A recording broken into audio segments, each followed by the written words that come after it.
represents a gross violation of his fundamental rights and an abuse of power by the Anambra State government. Concerns about the Agunekemba security outfit. I have been a strong advocate of the Agunekemba security outfit, having publicly commended its launch as a necessary step toward tackling criminal activities by known state actors that had previously terrorized their state. There were initial concerns that the security initiative lacked timely state support, allowing criminals to wreak havoc before Governor Soludo finally intervened.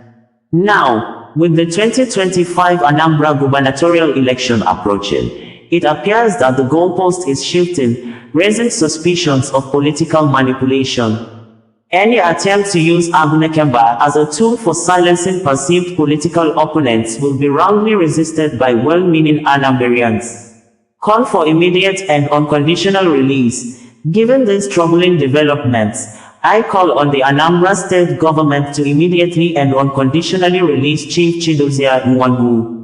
His detention is not only illegal but also sets a dangerous precedent for the suppression of religious and expressive freedoms in our state. Agunekemba security outfit should remain focused on its core mandate, combating crime, and not being hijacked for political witch hunts.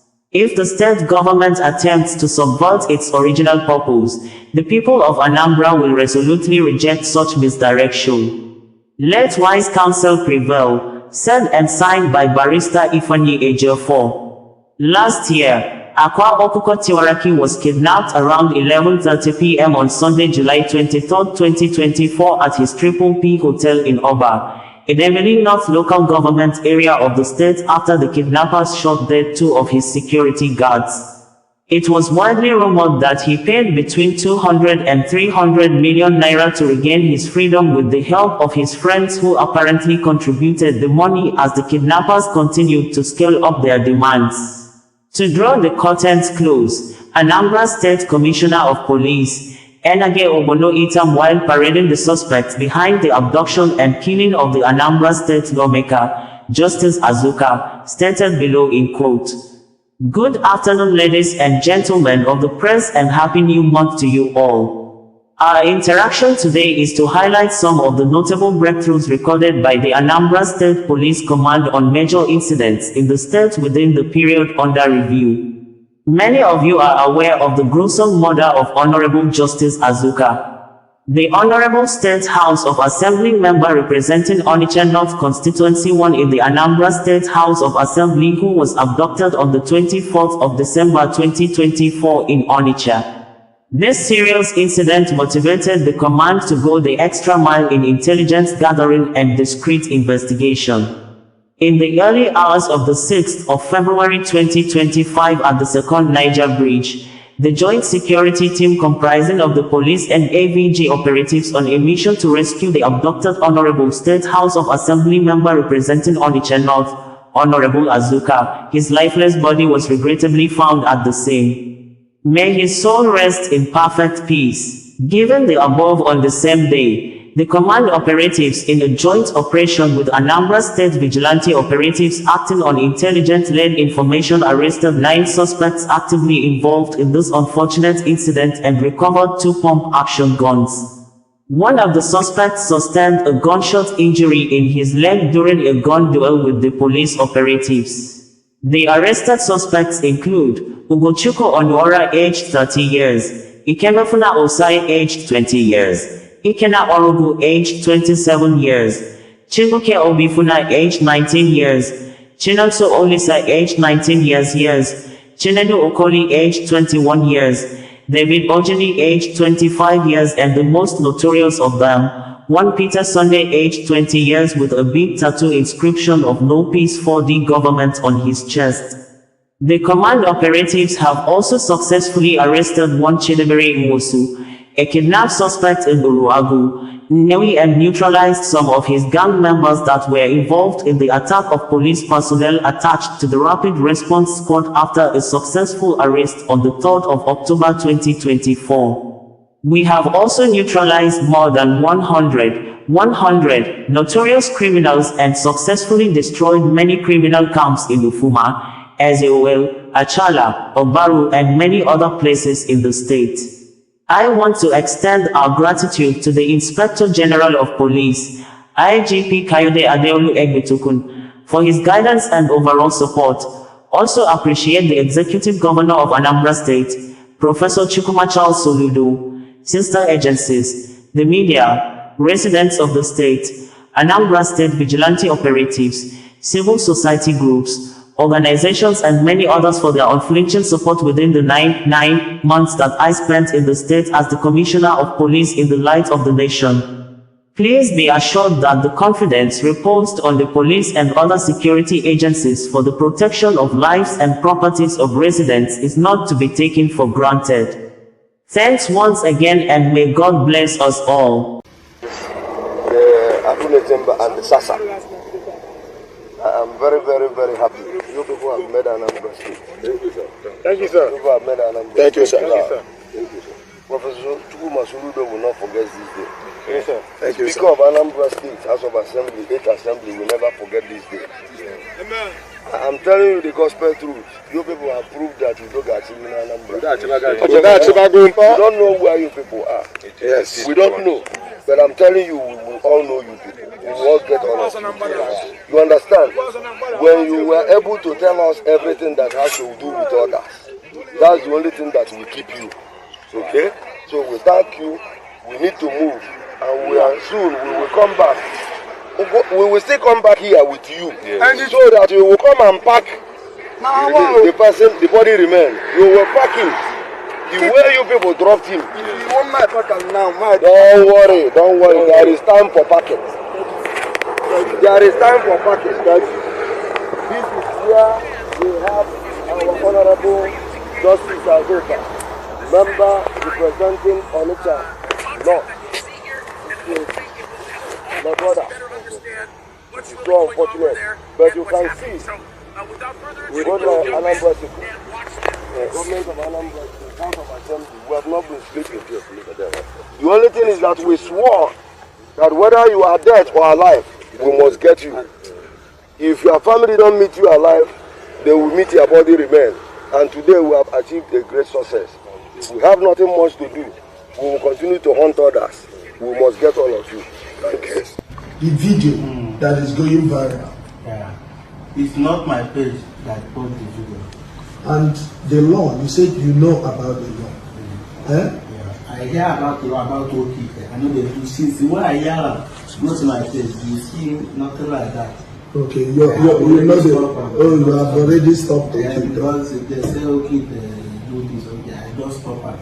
But that okay, now we give them down. Okay, they will not be na them. Okay, then at the same way.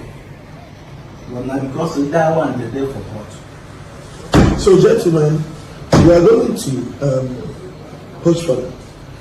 We must. So we want to see those things. Okay. We want to even see where you do these things, and then the evidence that what you're doing, and then even your shop, okay, where it is, and that is what the law says. And a large percentage of our youth, 99.99%, are hardworking. They are honest people. They want to take their destiny in their own hands. They want to have a future for themselves. They only need our push. But all of us must bond together and fight that 0.01% because they are giving us a bad name.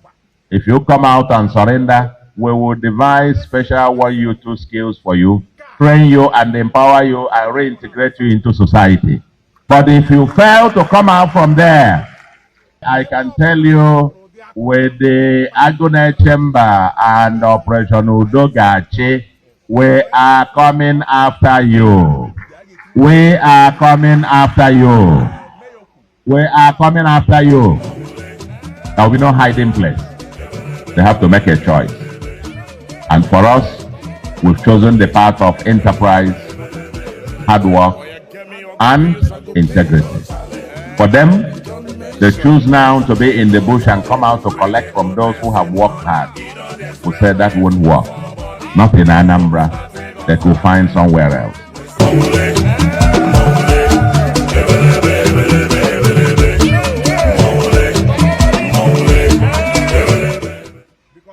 Osawaru, bringing you the news in a more digital way. United Nations. UN says dozens of inmates with more than 150 female prisoners alongside their babies were burnt alive on January 27, 2025 when some detainees at Muzenze prison in Goma set fire on the facility to escape after M23 advanced to take over the city, forcing prison guards to flee and shot dead many inmates.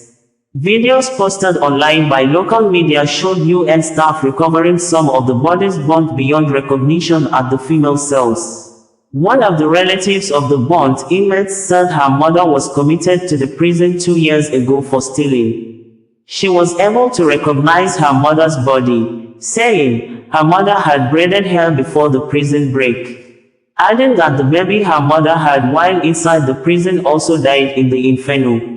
One of the female prisoners who sustained injuries from the inferno while speaking from her hospital bed, said that there were over 124 babies at the Muzenze prison facility, explaining that most of them were asleep when the fire came falling on them, including the babies. It was also gathered that some of the female prisoners among the more than 150 persons burnt alive during the incident were raped by the escaping male detainees.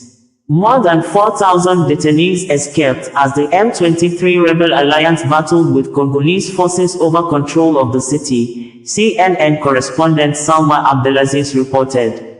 A senior UN official in the Democratic Republic of Congo said on Wednesday that nearly 3,000 people were killed in the fighting between M23 militants and the Congolese National Army over control of the Goma eastern city. Vivian van de Perry, the deputy head of the United Nations mission in the DRC, reportedly told reporters in a video call from Goma that UN teams are actively helping the M23 to collect the dead from the city's streets. She said that, so far, 2,000 bodies have been retrieved and 900 others are in hospital morgues. CNN reported that the UN Human Rights Office spokesperson, Sif Magango, said that most of the 165 female prisoners who were raped by escaping male inmates died in the fire.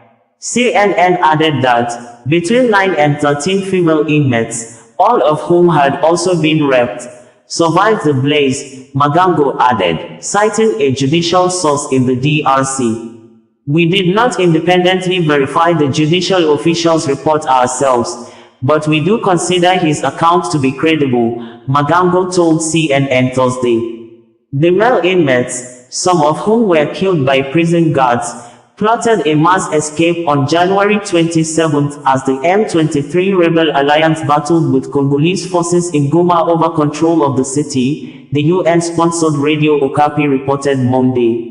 Local observers said, as rebels entered the city, Goma's Muzenze prison became a center of the violence. It was set on fire, prisoners were burnt alive, and thousands escaped. Meanwhile, thousands of Goma city residents attend a Thursday rally organized by M23 rebels who sought to reassure them of safety under their administration as they try to show up public support amid growing international pressure. The head of M23 rebels, General Corneille Nangaa, ordered the citizens of Goma City to clean up the city so as to attract tourists. He added that Goma will be the capital city of the new Congo nation. In a media interview, General Corneille Nangaa voiced strong dissatisfaction after the East African Community (EAC) and Southern African Development Community (SADC) denied his request to attend peace talks in Dar es Salaam. Nangaa insists that without M23 representation, decisions made at the conference will be effective. Nangaa was once a key ally of President Tshisekedi. Nangaa previously served as the president of the Congo Independent National Electoral Commission between 2015 and 2021. He declared the Congo president, Felix Tshisekedi, winner of the 2018 presidential election and later had disputes with President Tshisekedi over the election results, with allegations of election manipulation in favor of Tshisekedi, and thereafter formed a coalition of rebel groups in North Kivu and the Eastern DRC known as the Alliance Fleuve Congo, AFC, which includes the M23 movement. Video footage showed some battle scars remained with bodies of Congolese soldiers yet to be recovered littered the streets of Goma, especially the road leading to the airport.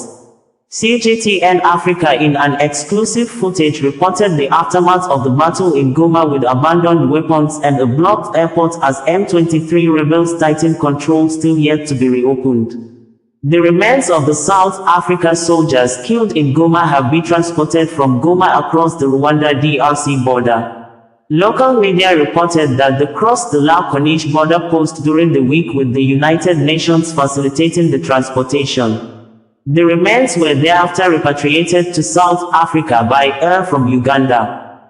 It would be recalled we had reported that, in a bitter reaction to the statement credited to South Africa President Cyril Ramaphosa over the killing of 13 SA soldiers in Goma by M23 rebels, Rwanda President Paul Kagame has talked off over President Ramaphosa's description of Rwanda Defense Force, RDF, as a militia group working with M23 and the SA president threat, racial, and commented on President Cyril Ramaphosa's social media post published, accused South Africa of being a party in the conflict in the Democratic Republic of Congo who always launch offensive operations against M23 rebels, only trying to manipulate the public by thus falsely claiming to be a peacekeeper in a war the SA has joined hands to escalate. This, as hundreds of Romanian mercenaries contracted to fight against M23 rebels ceded or surrendered to M23 rebels in the presence of the rebels' spokesperson, Willy Angoma Ingoma, who was seen in videos warning and cautioning the Romanians never to come to Congo to fight against them before the Romanians were transported to Rwanda for further assistance to their country. We had reported that over 1,200 men of the Armed Forces of Democratic Republic of Congo have ceded or surrendered Goma, the country's largest city, to M23 rebels, with DRC military uniforms flooding the streets after the pulled of the army attires and took refuge at UN peacekeeping military base, leaving South Africa soldiers to continue to fight on. But South African military formation in Congo in a statement denying that its men did not surrender to M23 rebels, insisting that the white flag hoisted by one of his soldiers during heavy gun battle with the rebels was normal military tradition for both sides to cease fire to enable the South Africa troops passage to receive medical supply and as well give room to the M23 rebels the opportunity to rescue their men injured in front of the South Africa military base near Goma Airport. This, as thousands of pro-government protesters attacked and burned some portions of US, French, Kenya, Uganda, Rwanda, and other foreign embassies in Kinshasa. We previously had reported that thousands of prisoners at Munzenze prison facility in Goma, the capital city of North Kivu province in the Democratic Republic of Congo, may have set themselves free after M23 rebels took control of Goma early morning hours, with videos posted online showing civilians flooding back to Goma and welcoming the M23 rebels in a rousing manner. Earlier same day, we also reported that one of the most troubled countries in Africa, Democratic Republic of Congo, government begged civilian residents in the country to flood streets on Monday the 27th of January 2025 just as M23 rebels are now in control of Goma, after killing the Congolese military commander, over 9 South Africa soldiers, a total of 12 UN peacekeepers, forcing other Congolese soldiers to surrender their weapons before the 3 a.m. Monday 27, 2025 deadline set. We had earlier in January 2025 reported that M23 rebels in the Democratic Republic of Congo early this year advanced and seized the town of Masisi. Same period, the Congolese government sent 172 death row prisoners to executioners, with 102 already confirmed executed, while the government kept mum on the third batch of 70 prisoners, including the May 19, 2024 37 coup plotters who were convicted and sentenced to death in September 2024, just as the country Minister of Justice, Constant Mutamba, threatened journalists with death penalty if they relayed the activities of armed group he described as Rwanda Army and its M23 auxiliaries. Bringing you the news in a more digital way. International Criminal Court, ICC, has called on world leaders, most especially leaders from its 125 member states and civil society organizations, CSOs, to unite against the President of the United States, U.S., Donald Trump following the executive order signed on Thursday by the North American president with plans to impose sanctions on ICC officials over the court arrest warrant issued against Israel Prime Minister Benjamin Netanyahu and his former defense minister Yoav Gallant for alleged war crimes in Gaza. This ICC in a press release issued few minutes ago said that President Donald Trump is trying to politicize the international court, harm it and deny the court the freedom to continue to protest the rights of millions of victims of war crimes and atrocities across the globe. Donald Trump had on Thursday signed an executive order authorizing economic sanctions against the International Criminal Court, ICC. The president accused the ICC of illegitimate and baseless actions, investigations targeting the US and its ally Israel.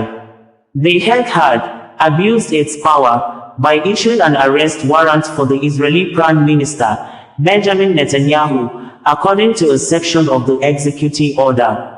The ICC president, Judge Tomoko Akane, on Friday condemned the U.S. executive order and vowed to continue providing justice and hope to millions of innocent victims of atrocities across the world. The UN Human Rights Office said it deeply regretted the U.S. sanctions against the ICC and called for a reversal of the decision. Israeli Foreign Minister Gideon Saar on Friday praised Trump for imposing sanctions on the ICC, calling the court's actions against Israel immoral and illegitimate. U.S. Secretary of State Marco Rubio will pay his first visit to the Middle East this month, the State Department said late Thursday. Rubio will attend the Munich Security Conference and then visit Israel, the UAE, Qatar and Saudi Arabia from February 13 through 18. The executive order grants the U.S. president broad powers to impose asset freezes and travel bans against ICC staff and their family members if the U.S. finds that they are involved in efforts to investigate or prosecute citizens of the U.S. and certain allies. The U.S. action against the ICC came in response to the court's decision in November to issue arrest warrants for Israeli Prime Minister Benjamin Netanyahu and his former defense minister Yoav Gallant for alleged war crimes in Gaza. Excerpts of the statement of ICC President Judge Tomoko Akane following the issuance of the U.S. executive order seeking to impose sanctions on the International Criminal Court reads below.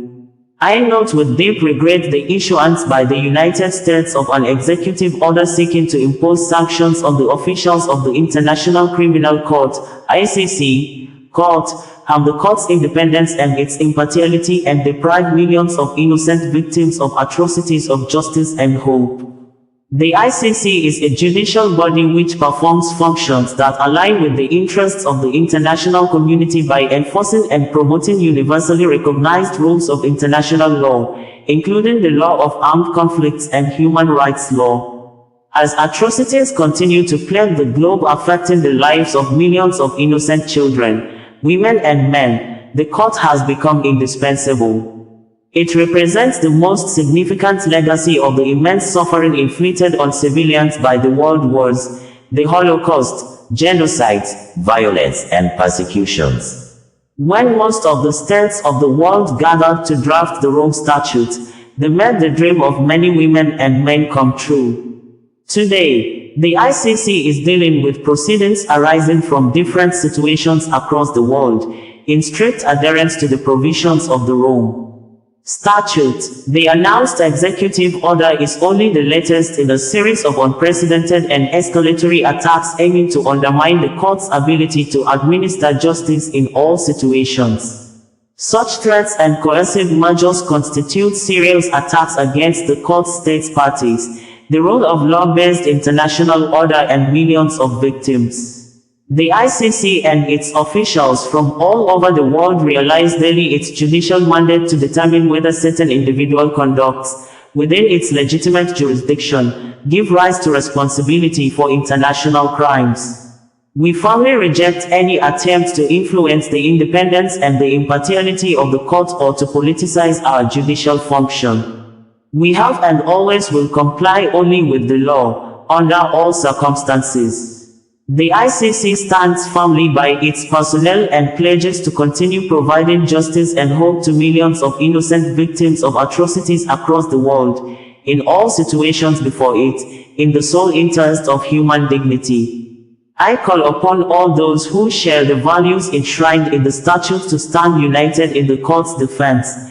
Our 125 states parties, civil society and all nations of the world.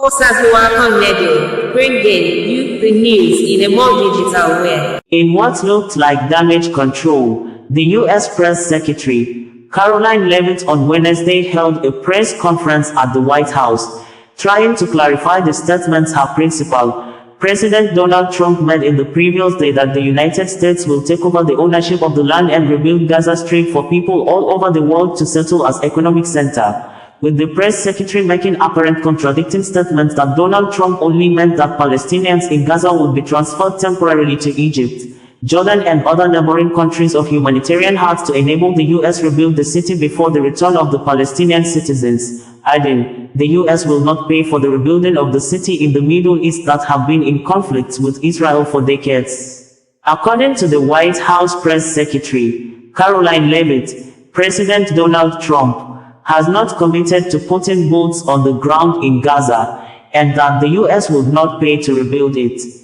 Caroline Leavitt said President Trump's historic proposal for the United States to take over Gaza shows he is an outside-of-the-box thinker, adding that insanity is doing the same thing over and over again and expecting different results. When asked by ABC News reporter Mary Bruce if President Trump would remove Palestinians from Gaza by force, Caroline Leavitt said that Trump is prepared to rebuild Gaza for Palestinians and all people in the region, peace-loving people who want real economic development.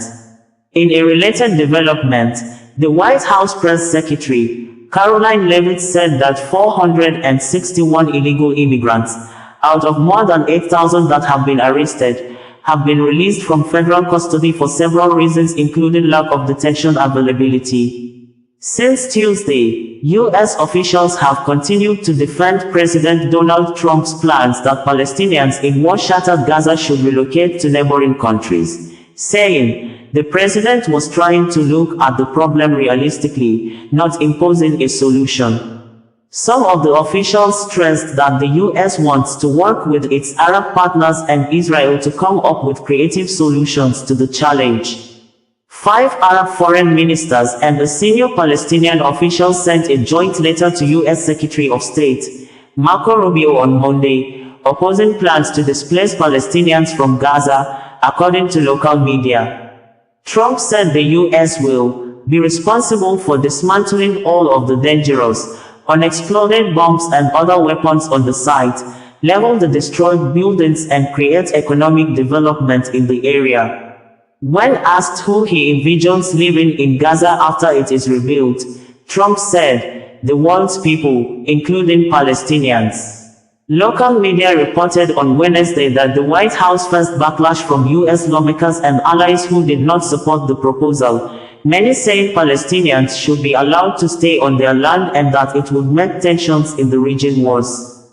Defense Secretary Pete Hegseth told reporters before his own meeting with Netanyahu that the president was willing to think outside the box, look for new and unique, dynamic ways to solve problems that have felt like they were intractable.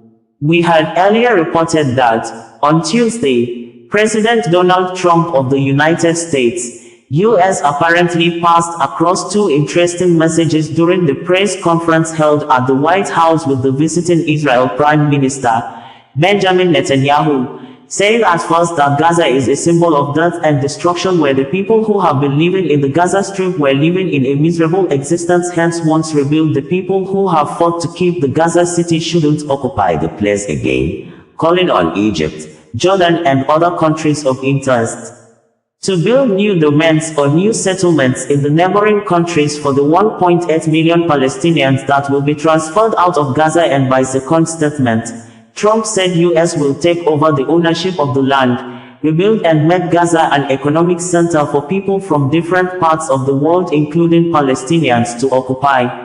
On Gaza, the president has spent basically his entire public career criticizing foreign entanglements, nation building, sending American troops to fight abroad, particularly in the Middle East. This plan seems like it could ultimately involve all of those things. Can you explain this reversal and how building and owning Gaza squares with America First foreign policy? I would reject the premise of your question that this forces the United States to be entangled in conflicts abroad. The president has not committed to putting boots on the ground in Gaza. He has also said that the United States is not going to pay for the rebuilding of Gaza.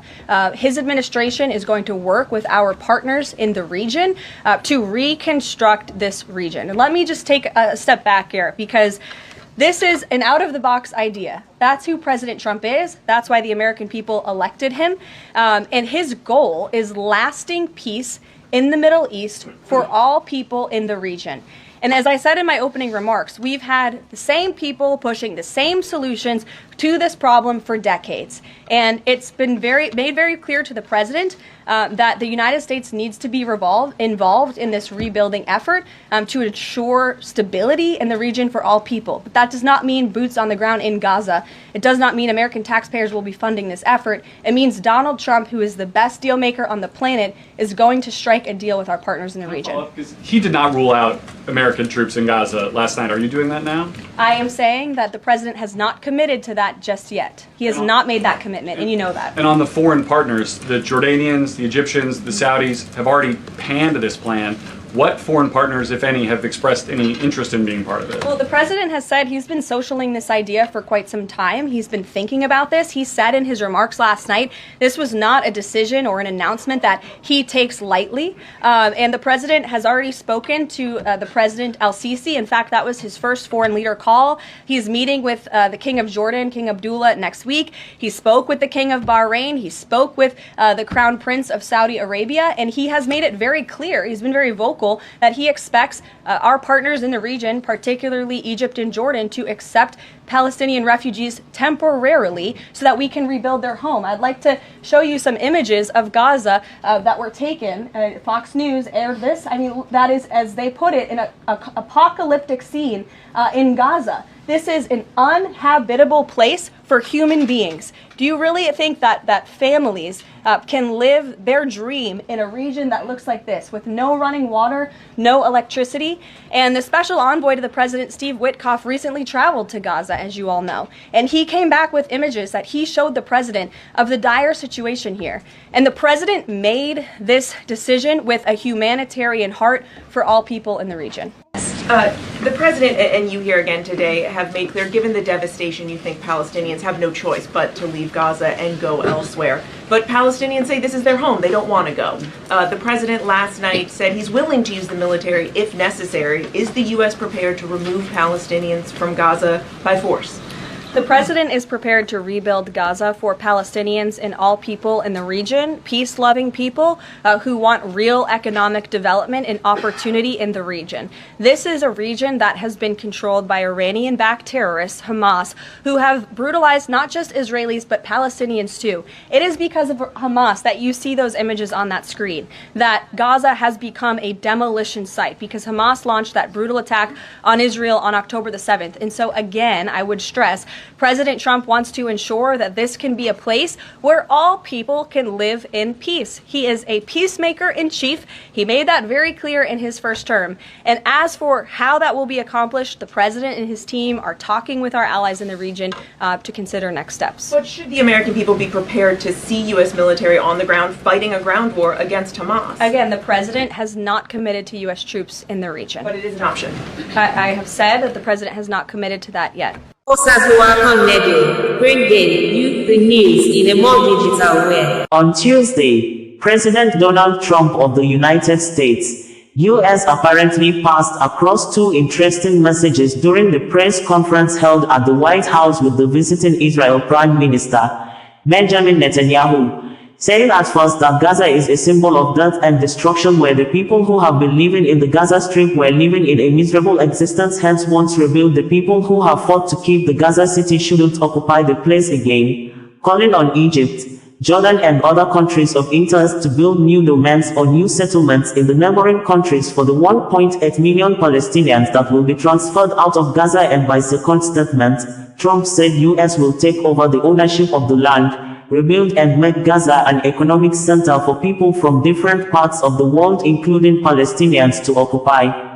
President Donald Trump said that the US would own it and be responsible for dismantling all of the dangerous unexploded bombs in the area, and added that Gaza could be the Riviera of the Middle East. Also saying that the bonds of friendship and affection between the American and Israeli people have endured for generations, and they are absolutely unbreakable. The US will take over the Gaza Strip, and we will do a job with it, too, said President Donald Trump. Hundreds of protesters stood out on Tuesday in the US to demonstrate against the Israeli Prime Minister Benjamin Netanyahu's visit to the White House, but they were outraged to hear President Donald Trump talk of the US owning Gaza and forcibly displacing Palestinians. Trump, calling the Gaza Strip a symbol of death and destruction for so many decades, and an unlucky place for a long time, said the area should not go through a process of rebuilding and occupation by the same people that have really stood there and fought for it, and lived a miserable existence there. Instead, the president called on countries of interest with humanitarian hearts to build various domains that will ultimately be occupied by the 1.8 million Palestinians living in Gaza. It will be recalled that last month, the Biden administration, with assistance from the Trump transition team, helped secure an ongoing ceasefire between Israel and Hamas that has involved the exchange of hostages and prisoners on both sides. Gazans began returning to the devastated territory in late January, hoping for a permanent ceasefire between Israel and Hamas, who renewed the war in October 2023 when Hamas fighters invaded southern Israel, killing thousands of persons and taking hundreds of Israeli residents and tourists hostage. Israel has since killed an estimated 47,000 people in Gaza in return. President Donald Trump had said that the only reason Palestinians want to return to Gaza is because they have no alternative. But on Tuesday, Trump said the US will be responsible for dismantling all of the dangerous, unexploded bombs and other weapons on the site, leveling the destroyed buildings and creating economic development in the area. When asked who he envisions living in Gaza after it is rebuilt, Trump said, "The world's people, including Palestinians," stating that the US will take ownership of the land. I also strongly believe that the Gaza Strip, which has been a symbol of death and destruction for so many decades and so bad for the people anywhere near it, and especially those who live there, and frankly, who's been really very unlucky. It's been very unlucky. It's been an unlucky place for a long time. Being in its presence just has not been good, and it should not go through a process of rebuilding and occupation by the same people that have really stood there and fought for it and lived there and died there and lived a miserable existence there. Instead, we should go to other countries of interest with humanitarian hearts, and there are many of them that want to do this, and build various domains that will ultimately be occupied by the 1.8 million Palestinians living in Gaza, ending the death and destruction and, frankly, bad luck. This can be paid for by neighboring countries of great wealth. It could be 1, 2, 3, 4, 5, 7, 8, 12. It could be numerous sites, or it could be one large site.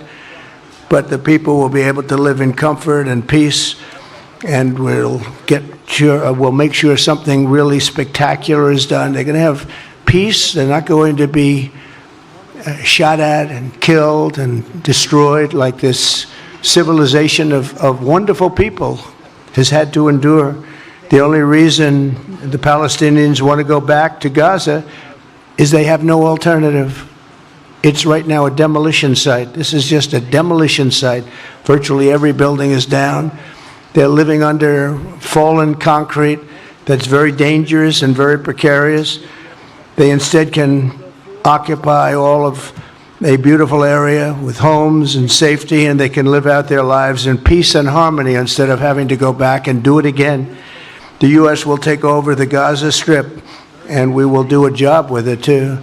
We'll own it and be responsible for dismantling all of the dangerous unexploded bombs and other weapons on the site, level the site and get rid of the destroyed buildings, level it out, create an economic development that will supply unlimited numbers of jobs and housing for the people of the area. Do a real job, do something different. Just can't go back. If you go back, it's going to end up the same way it has for. You are talking tonight about the United States taking over a sovereign territory. What authority would allow you to do that? Are you talking about a permanent occupation there? Redevelopment? And Mr. Prime Minister, do you see this idea as a way to expand the boundaries of Israel and to have a longer peace, even though the Israeli people know how important that land is to you and your citizens, just as the space is inherited by the Palestinians as well? I do see a long-term ownership position, and I see it bringing great stability to that part of the Middle East and maybe the entire Middle East. And everybody I've spoken to, this was not a decision made lightly. Everybody I've spoken to loves the idea of the United States owning that piece of land, developing and creating thousands of jobs with something that will be magnificent in a really magnificent area that nobody would know. Nobody can look because all they see is death and destruction and rubble and demolished buildings falling all over. It's just a terrible sight. I've studied it. I've studied this very closely over a lot of months, and I've seen it from every different angle, and it's a very, very dangerous place to be, and it's only going to get worse. And I think this is an idea that's gotten tremendous, and I'm talking about from the highest level of leadership, gotten tremendous praise. And if the United States can help to bring stability and peace in the Middle East, we'll do that. Bibi? I mentioned again tonight our three goals, and the third goal is to make sure that Gaza never poses a threat to Israel again. President Trump is taking it to a much higher level. He sees a different future for that piece of land that has been the focus of so much terrorism, so many attacks against us, so many trials and so many tribulations. He has a different idea. And I think it's worth paying attention to this. We're talking about it. He's exploring it with his people, with his staff. I think it's something that could change history. And it's worthwhile really pursuing this avenue. Osawaru, bringing you the news in a more digital way.